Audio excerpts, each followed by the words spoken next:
आ रहा है मुझे। देखो बेटा, वो दोस्त है तुम्हारा। वो जलील नहीं हो सकता, घटिया नहीं हो सकता। आपने अपनी तमाम जायदाद जो कि आपके वालिद साहब ने आपको दी थी, अपनी मर्जी से अपनी दोनों बेटियों के नाम कर दी है। साइन कर देता हूँ। डैडी, आपने मुझे बुलाया था? हाँ, मुझे तुमसे कुछ जरूरी बात करनी है। क्या माँ ऐसी होती है? मैं कैसे भूल सकती हूँ ईशा कि मैं रात रात भर जागी हूँ, दिन दिन भर रोई हूँ। तो आप ईमान को छोड़कर वापस चली आएंगी? हाँ, यही इरादा है। आपने मुझे कहा था कि मैं उसे ठीक कर दूं। मैं उस पर काम कर रहा हूँ, उसे नॉर्मल करने की पूरी कोशिश कर रहा हूँ और बड़ी हद तक कामयाब भी हो चुका हूँ। अब अगर आकर वो हंसने बोलने लगी है तो आप उसे लेकर 2 महीने के लिए वहां चली जाएंगी? सारा काम तबाह हो जाएगा, वो वैसी की वैसी हो जाएगी। मुझे जो लगता है मैं उसी लम्हे में जिंदा हूँ जिस घड़ी उसे मुझसे छीना गया था।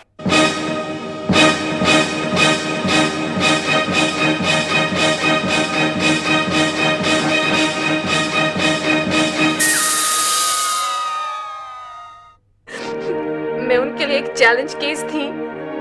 वो मुझे ठीक करना चाहते थे और मैं समझ रही थी कि वो कौन, किसकी बात कर रही हो? बताओ मुझे।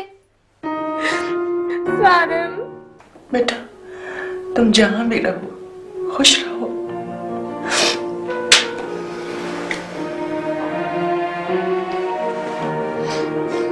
बाकी की सालगिरह डैडी के सामने होगी मम्मी। लेकिन आलियान, एहसान तो बहुत स्ट्रॉन्ग आदमी है, उनको ये सब क्यों हुआ? मम्मी, जब अनब्रेकेबल चीजें टूटती हैं तो सब कुछ चूर चूर हो जाता है। प्लीज ऐसा मत करो।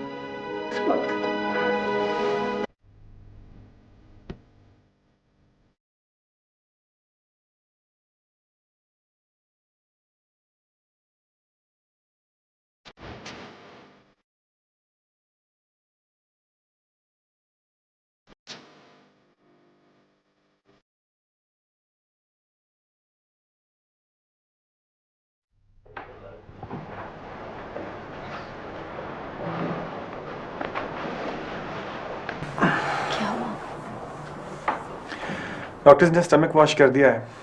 उनका ख्याल है कि ईमान ने 5-7 टैबलेट्स पहले खाई हैं और बाकी जितनी बची हुई थी वो सारी इकट्ठी खा ली।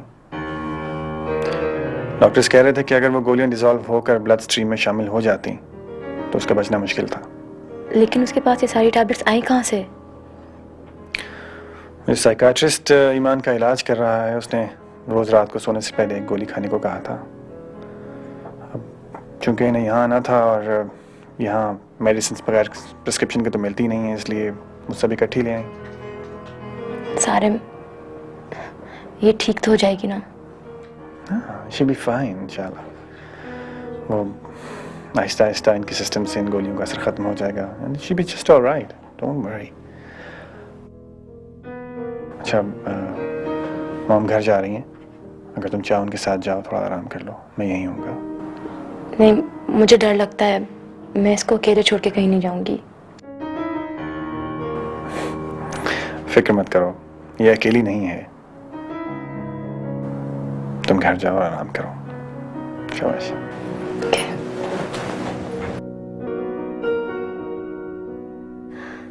भाई, तुम परेशान मत होना, वो ठीक है। डॉक्टर्स ने कहा है कि वो 48 घंटे तक सोती रहेगी, फिर धीरे धीरे उसे होश आ जाएगा। तुम प्लीज फिक्र मत करो, वो पहले से बहुत बेहतर है। मगर आलिया, बात क्या हुई थी? बात तो कुछ भी नहीं हुई। नहीं नहीं आलिया, कोई बात तो होगी। क्या उसकी बात उसकी माँ से हुई थी? नहीं समी, वो तो अपनी माँ से अभी तक मिली ही नहीं और माँ को भी नहीं पता कि वो यहाँ आई हुई है। मैंने सोचा था कि आप बता दूंगी, लेकिन बता देना चाहिए था। मैंने ईमान से कह दिया था कि अगर वो अपनी माँ से मिलना चाहे तो मिल ले। फिर उसने ये हरकत क्यों की? दवाएं तो उसके साथ हमेशा रहती हैं। लेकिन आज से पहले उसने कभी ऐसा नहीं किया था। समी तुम प्लीज आ जाओ, सब कुछ ठीक हो जाएगा। तुम यकीन करो समी, वो यहाँ बहुत खुश थी, हंसने लगी थी, बोलने लगी थी। हाँ, एक बात तो तुम्हें मैंने बताई नहीं, ईमान की अचानक अपनी बहन ईशा से मुलाकात हुई एक दोस्त की शादी पर। बहन को देखकर परेशान तो नहीं हुई थी? नहीं, दोनों बहनें बहुत खुश हुई। एक हफ्ता हो गया दोनों एक दूसरे से एक पल के लिए अलग नहीं हुई। और उनकी माँ को पता नहीं? ये कैसे हो सकता है? माँ को तो बिल्कुल पता ही नहीं है। ईशा शादी पर आई थी। जिस लड़की की शादी पर ईशा आई थी वो मेरी दोस्त की बेटी है। ईमान की भी इन लोगों से दोस्ती हो गई थी। फिर अचानक ईशा आ गई। सोफी ने मुझे इत्तला दी थी कि ईशा आ रही है, लेकिन मैं ईमान के बारे में उसे बता ही नहीं सकी, क्योंकि ईमान अपनी माँ से मिलना ही नहीं चाहती थी। देखो आलिया, तुम परेशान ना होना, मैं आ रहा हूँ। उसका ख्याल रखना।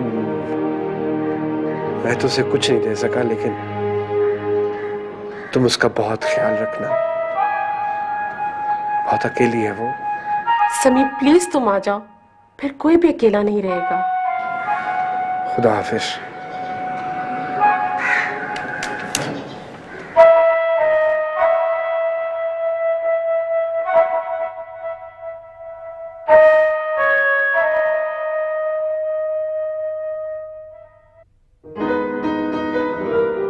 ईमान, तुम सो रही हो या जाग रही हो, इससे कोई फर्क नहीं पड़ता, क्योंकि जो कुछ मैं कहूंगा तुम्हारे दिल तक जरूर पहुंचेगा।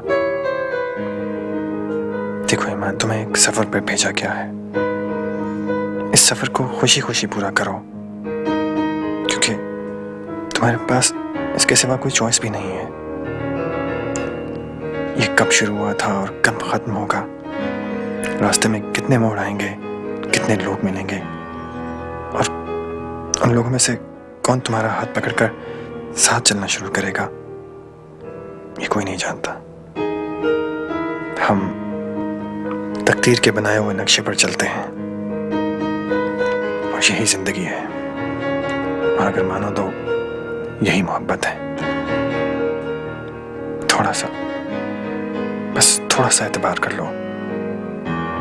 आने वाला वक्त खुद ही तुम्हें बता देगा कि सच क्या है और झूठ क्या, कौन सच्चा है और कौन झूठा।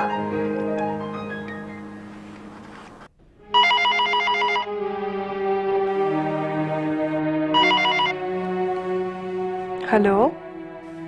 हेलो सोफी, मुझे तुमसे एक बात करना है। प्लीज नाराज मत होना, पहले मेरी बात सुन लो। ईशा कैसी है? वो ठीक तो है ना? कोई हादसा तो नहीं हो गया? प्लीज आलिया, ये मत कहना। हाँ, हादसा तो हुआ है, लेकिन ईशा के साथ नहीं। ईशा बिल्कुल ठीक है। तो फिर क्या हुआ? सारम ठीक है? सोफी, मैं कई दिनों से तुम्हें एक बात बताना चाह रही थी, लेकिन हिम्मत नहीं पड़ रही थी। आज मजबूरन बता रही हूँ। ईमान पाकिस्तान से मेरे पास आई हुई है। ईमान? हाँ, तुम्हारी ईमान। ओह गॉड। वो वहाँ बहुत डिस्टर्ब थी, समी ने उसे मेरे पास भेज दिया। यहाँ आके वो ठीक हो गई थी। सबा की शादी में ईशा से मिली। दोनों बहनें बहुत खुश थीं। सोफी, दोनों में बड़ा प्यार हो गया था। और तुमने मुझे बताया भी नहीं। मैं चाह रही थी कि तुमको बुला लूं या उसे राजी कर लूं कि वो तुमसे मिल ले, लेकिन अचानक एक हादसा हो गया। What? ईमान ने स्लीपिंग पिल्स ले ली हैं। Oh no! सोफी, मेरी बात सुनो, प्लीज मेरी बात सुनो। Excuse me, माँ, उन्हें कुछ बताने की जरूरत नहीं है। ये क्या हरकत है सारम? उसकी माँ है, उसे बताना ही होगा। जिस माँ को 22 साल तक अपनी औलाद का ख्याल नहीं आया, उसे आप कुछ बताने की क्या जरूरत है? आप बताइए, कभी कोई खत लिखा, कभी खैरियत पूछी, कभी फोन किया? बताएं, आपसे कभी कुछ पूछा? नहीं पूछा ना? उनको तो ये भी याद नहीं होगा कि उनकी कोई दूसरी बेटी भी है। तो ऐसी माँ को कुछ बताने का क्या फायदा? देखो सारम, इस मामले में तुम मत बोलो।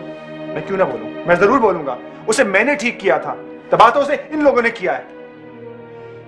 आप बताइए, अगर सारी माएं इसी तरह खुदगर्ज होने लगे, अपनी औलाद के मुकाबले में अपनी जात को तरजीह देने लगे, तो कोई बच्चा नॉर्मल होगा? नहीं होगा। You always remember that mommy's gonna be there for you. I'll always love you. I'll always be there for you. Why you leaving me, mommy? Why you leaving me, mommy? Why you leaving me, mommy?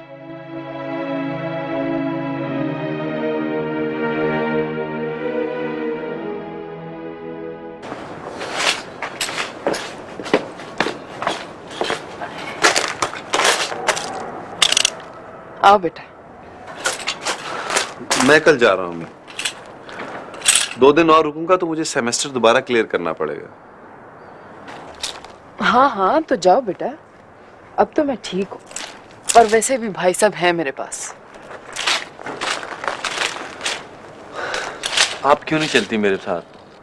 वहां रहते हैं। नहीं नहीं, मैं वहां नहीं जा सकती। मेरा मतलब है कि मुझे वो जगह पसंद नहीं है, मैं नहीं जाऊंगी। वैसे अजीब जिद है अम्मी आपकी।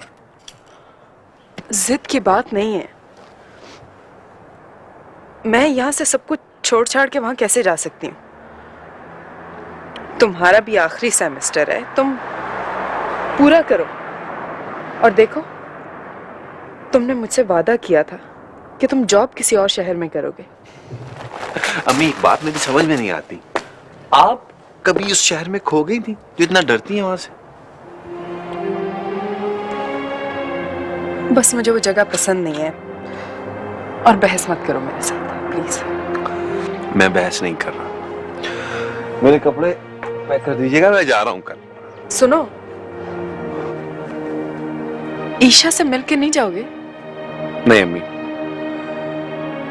पहले कोई अच्छी जॉब कर लूं, फिर मिलूंगा। कैसी बेवकूफी की बातें कर रहे हो? ईशा ऐसी लड़की नहीं है। वो इसी तरह की लड़की है, आप नहीं जानती उसे। मेरा तो ख्याल था कि तुम उसे पसंद करते हो। लेकिन उसे अमीर लोग पसंद हैं, बड़ी बड़ी गाड़ियों वाले, बड़े बड़े घरों वाले। एक टूटी हुई साइकिल वाले को कौन लड़की पसंद करती? देखो बेटा, लड़कियां जाड़ों की धूप की मानद होती हैं, अभी आई अभी गई। वो तुम्हारे इंतजार में बैठी रहेगी। एक बात बताएं अम्मी, ये जो इश्क मोहब्बत की लाखों कहानियां हैं, ये कहानी है या इसमें कुछ सच भी है? अगर तो जज्बे सच्चे हों तो सच है, और अगर जज्बे झूठे हों तो झूठ। मेरा दिल तो सच्चा है। इसीलिए तो कहती हूँ कि उससे मिल के जाओ। ये वक्त निकल गया तो फिर ढूंढने से भी नहीं मिलेगा।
खो दिया कि मेरी बात भी ना समझ सकी।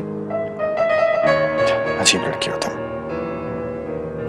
औरत की तो इंट्यूशन बहुत स्ट्रांग होती है। वो तो एक सेकंड में नफरत को भी पहचान लेती है और मोहब्बत को भी। पता नहीं तुम किस दुनिया में रहती हो, ना अपने दिल की बात समझी और ना मेरे। आवाजें सुनी थी तो वो आवाज क्यों नहीं सुनी जिसकी खामोशी में तुम्हारे लिए लाखों पैगाम थे? वो आवाज कैसे सुन ली और समझ भी ली जिसका कोई मतलब ही ना था? पागल लड़की। मैं तुम्हें कैसे जाने देता, कैसे रोकता?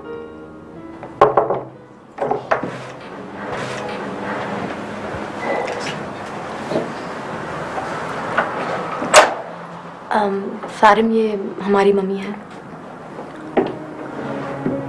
खुशी। Do you really care? Excuse me, मुझे आपसे एक बात पूछनी है। आप गुजरे हुए वक्त को वापस ला सकती हैं? नहीं ला सकती ना? इसी तरह ईमान को भी अब आपकी जरूरत नहीं है। He doesn't need you anymore. Sarim, ये ईमान की मम्मी है। तुमने कहा, मैंने सुन लिया। And I know, but she's not supposed to be here. सारा, मैंने तुम्हारी सब बातें सुन ली थी जो तुमने अपनी माँ से कही थी जब उन्होंने मुझे फोन किया था। बेटा, तुम बिल्कुल सही कह रहे हो, लेकिन प्लीज मैं ऐसे थोड़ी देर देख तो सकती हूँ?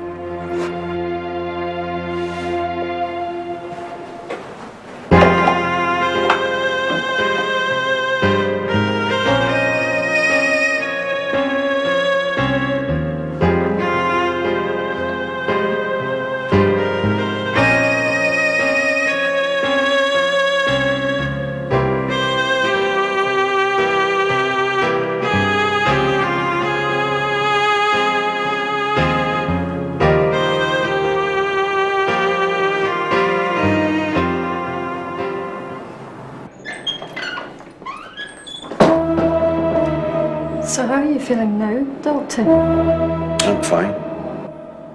But why am I here? It's very serious. But I was operating and they must be waiting for me. Please don't sit up, Doctor. You're not well. I feel I must tell you that the board of directors have decided that you cannot operate anymore.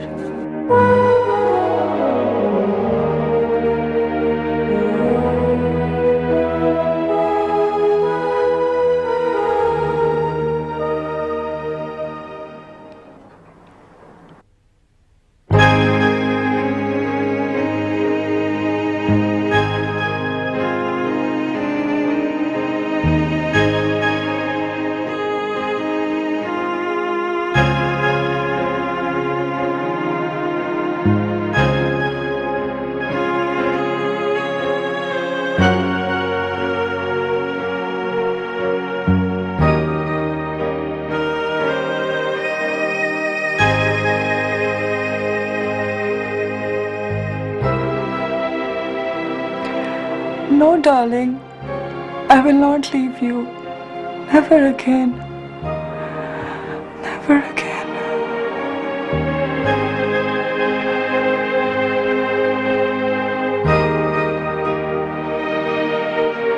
मैं भी बहुत रोई हूँ ईमान।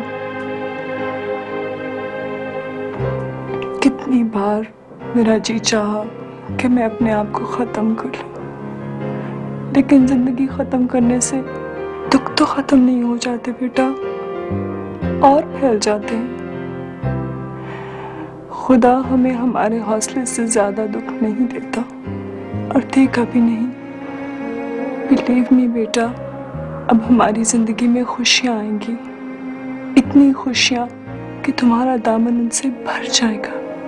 I promise you मेरा बेटा, I promise you।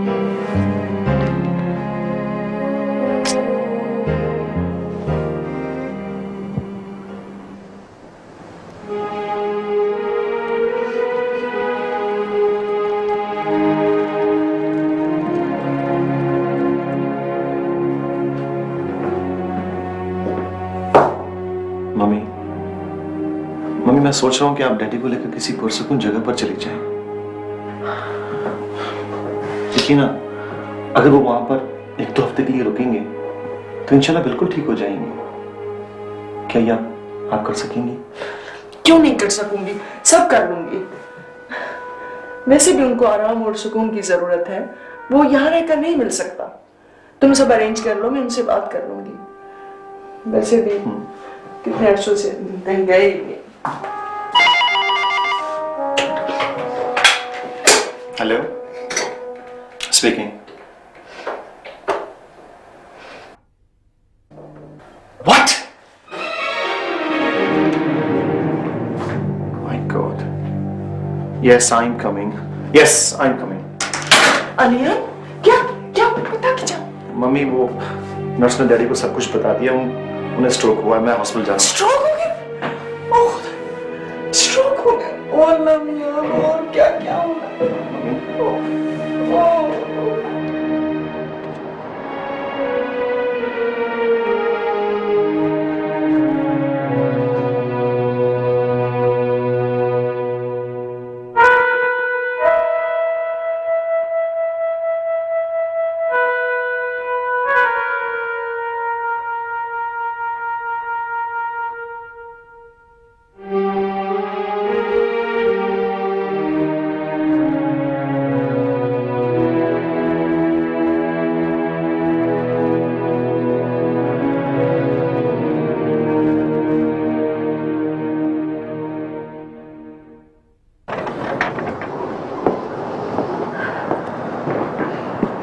I am sorry Isha, लेकिन आपने मुझे फोन नहीं किया, बताया नहीं किसी ने।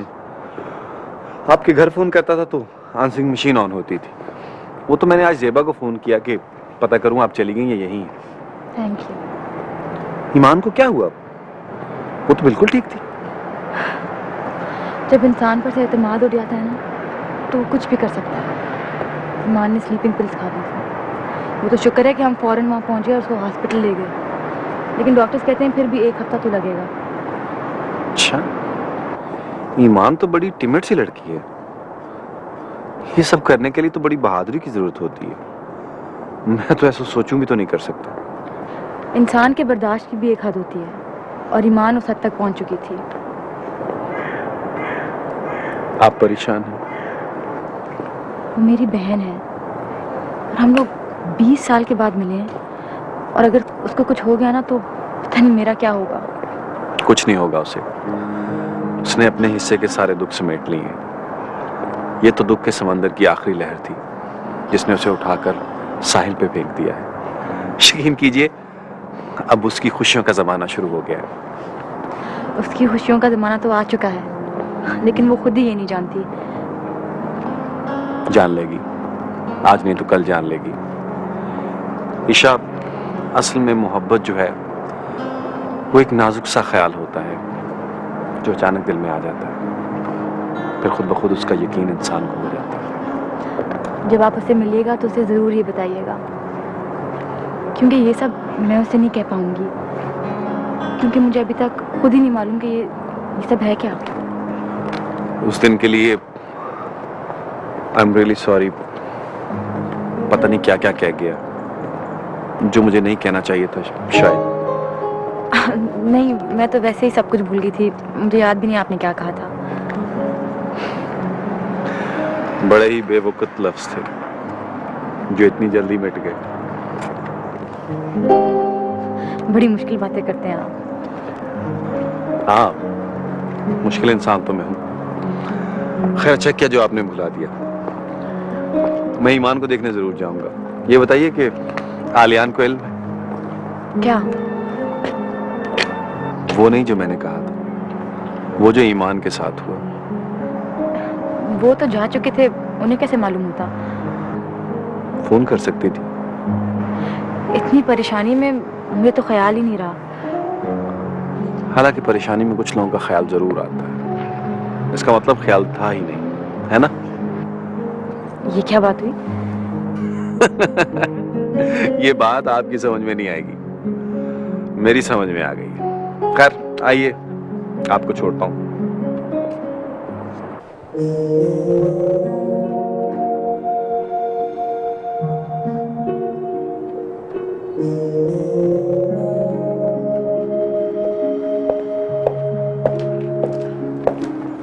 मम्मी परेशान ना हो, हिम्मत करें। मुंह के आलियान, डैडी ठीक हो जाएंगे मम्मी। झूठ मत बोलो, तुम्हें झूठ बोलना आता भी नहीं, और ना ही मैं इतनी कमजोर हूं कि सच सुन ना सकूं। जो कुछ भी है सच सच मुझे बता दो। बताया तो था मम्मी, हल्का सा स्ट्रोक हुआ है, डॉक्टर्स ने इंजेक्शन दे दिए हैं, ज्यादा असर नहीं होगा। कितना हुआ है?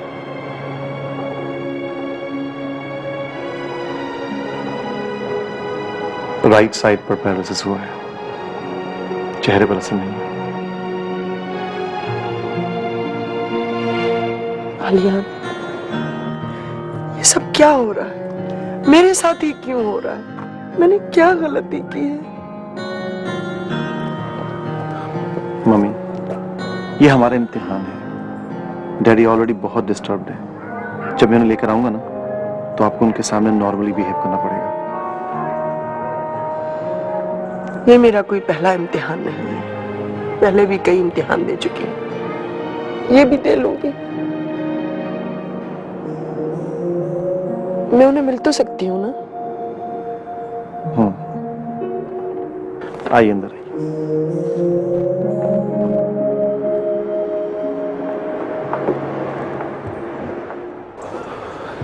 ईशा को तो कुछ होश ही नहीं है, हर वक्त हॉस्पिटल में रहती है अपनी बहन के पास। तुम जरूर जाना, ना मिले तो पूछ के आ जाना। बेटा, दुख और तकलीफ में किसी का साथ देना बहुत बड़ी बात होती है। जी, आलियान भी बहुत परेशान है। जेबा ने फोन किया था उसे ईशा की बहन का बताने के लिए। वो आलियान परेशान है, क्या हो गया उसे? आपको क्या हुआ है? अम्मी इतनी परेशान तो आप मेरी परेशानी पे भी नहीं होती।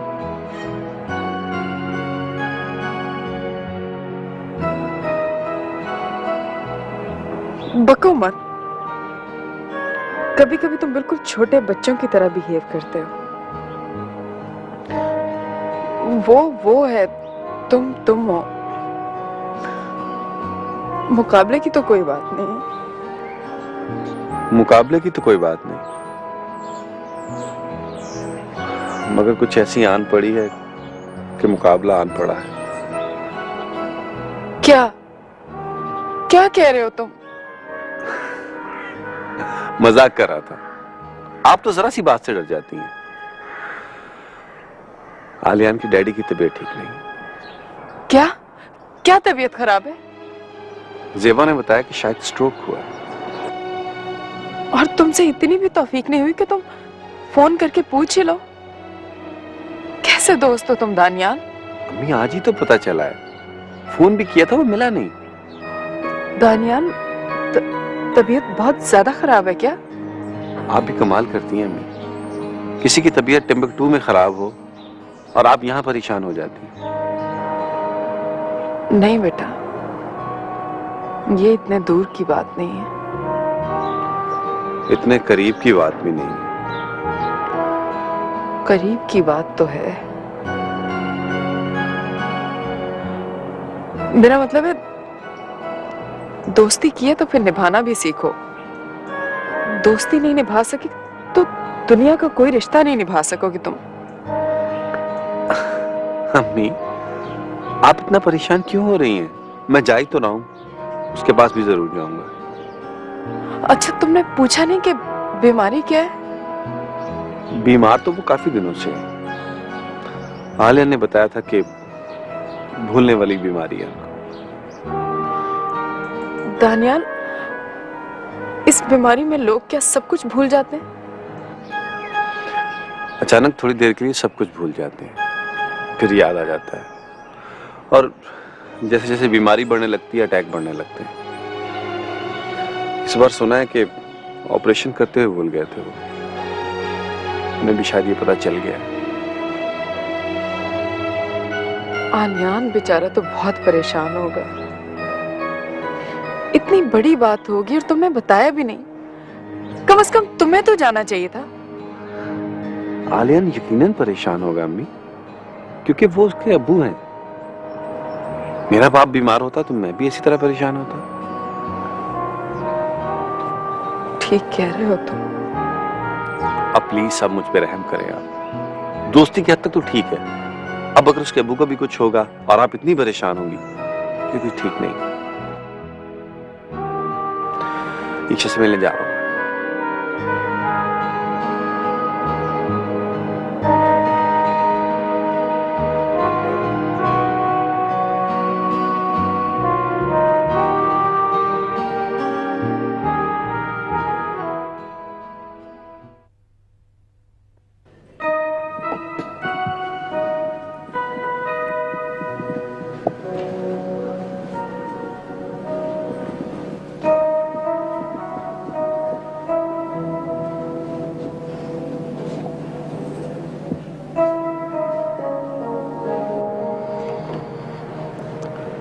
अच्छा, तो आपको जेबा ने बताया नहीं? नहीं तो उसे बताना चाहिए था। हाँ, बताना तो चाहिए था। हो सकता है उसने सोचा कि आप पहले ही परेशान हैं और परेशान हो जाएंगी। उन्हें तो मेरी मम्मी भी जानती हैं। Even my grand parents know them. Please अगर मैंने आपके साथ कोई बदतमीजी की है तो मुझे माफ़ कर दीजिएगा। You know I am like that. I know, माफी की कोई बात नहीं। मुझे तो खुशी हुई कि आपने थोड़ी सी देर में मेरा बनाया हुआ घरौंदा बराबर कर दिया, वरना और बनाता रहता। मजबूत होने पे टूटता तो बहुत धूल उड़ती, हाथ भी जख्मी हो सकते थे। अच्छा, मैं चलती हूँ। ईमान अकेली है। आई थिंक ही नीड्स मी। हाँ, मैं समझ गया। मैं भी चलता हूँ।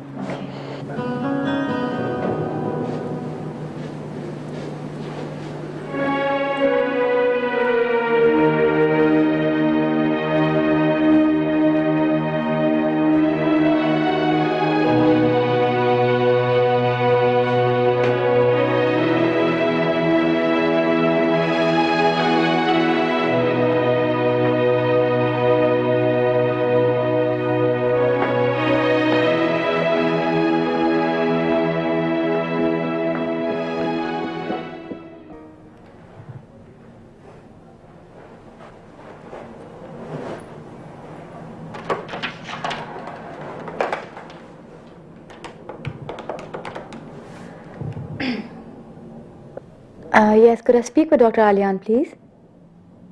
Yes, this is very important. I'll hold on.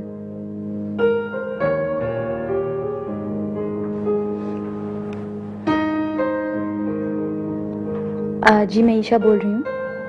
Oh, good evening. आपको ताज्जुब हुआ? जी, खुशी हुई और अफसोस भी हुआ कि पहले फोन मैंने क्यों नहीं किया। आप ठीक तो हैं? वो ज़ेबा ने मुझे बताया कि आपके डैडी की तबीयत खराब है, तो मैं पूछना चाहती थी। ईशा वो बहुत बीमार है। क्या हुआ उन्हें?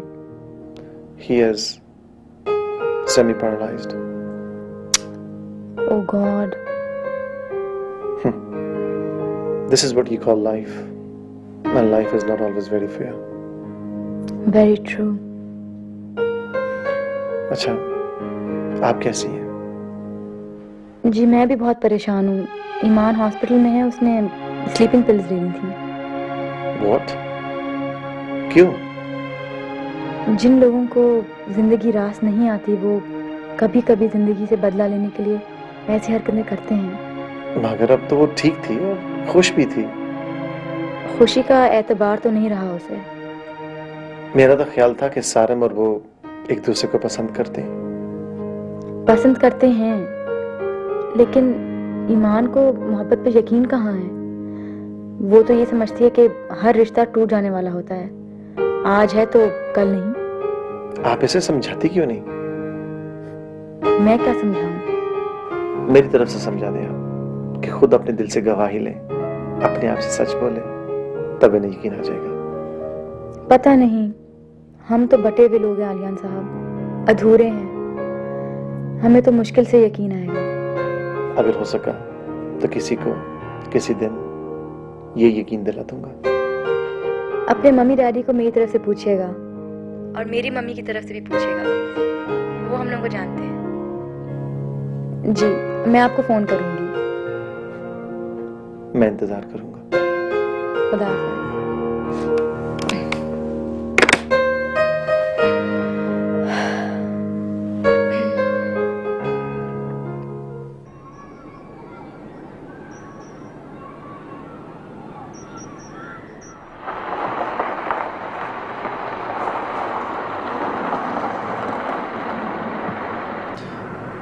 मॉम अभी थोड़ी देर में आ जाएंगी। मैं हॉस्पिटल जा रहा हूँ और वहीं रुकूंगा। आप कुछ आराम कर लें और अगर भूख वगैरह लगे तो खाना तैयार पड़ा है, सिर्फ गर्म करना है। नहीं बेटा, I am not hungry. Alia आएंगी तो फिर मैं उनके साथ ही खा लूँगी। आप ऐसे कीजिएगा कि ईशा को 1 घंटे के बाद यहाँ छोड़ दीजिएगा और फिर मुझे हॉस्पिटल प्लीज़ ड्रॉप कर दीजिएगा। I'll do that. Thank you. Welcome.